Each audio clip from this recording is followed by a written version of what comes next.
छा असांखे ख़बर आहे त इंसान बि ईअं ई आहे। हर इंसान हिकु सिंगुलरिटी आहे। हर इंसान अंदरां एतिरो अकेलो आहे, एतिरो वज़नी आहे, एतिरो तनाव आहे त फाटी पवणु घुरिजेसि, पर फाटे नथो। वाह, केॾो न ख़ूबसूरत कूड़ आहे, कहिड़ो नफ़ीस कूड़, केॾो न रेशमी कूड़ आहे।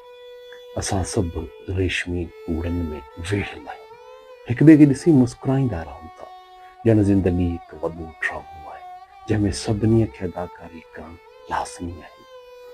फ़लसफ़े चयो त इंसान समाजी जानवर आहे, अरस्तू चयो, सुकरात चयो, ॿियनि सभिनी चयो, पर इन्हनि मां कंहिं बि इहो न ॿुधायो त पोइ ही अकेला किथां थी अचे।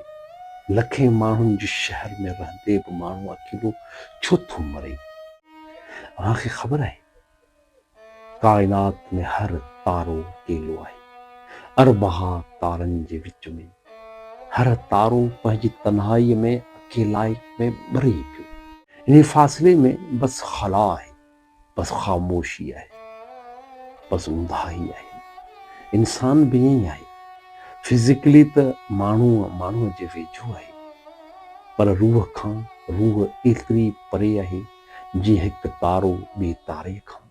विच में बसि लफ़्ज़नि जो ख़ला आहे, मुस्कुराहटनि जी ऊंदाही आहे, सभु ठीकु आहे जी ख़ामोशी आहे।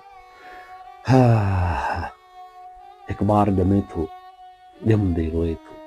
साइंसदान चवनि था इहो रगनि में ऑक्सीजन जे वञण जो रद्द अमल आहे, पर मूंखे लॻे थो त इहो ॿार ॼमंदे ई सम्झी वञे थो त हू काइनातुनि जे वुसअतुनि मां अकेलाइप जे वॾे मांडाण मां जिते पुॻो आहे, इहा सभ खां भवाइती ऐं भयानक जॻह ते पुॻो आहे।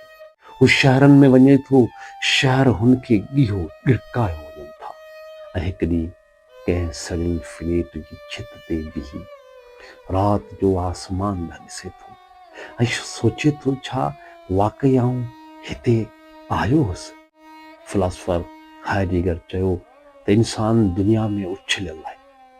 असां मां कंहिंखां बि कंहिं कोन पुछो त उहो असांखे हिते छो थो मोकिलियो वञे, पर असांजो अंदर में हमेशह हिकु सुवालु रहियो, आऊं केरु आहियां, वाक़ई आऊं केरु आहियां। ॿाहिरां इन जो को बि जवाबु न आयो। हिन कन ॾिनो पर को बि आवाज़ न हो, छो त जवाबु ॿाहिरि हो ई कोन। ख़बर अथव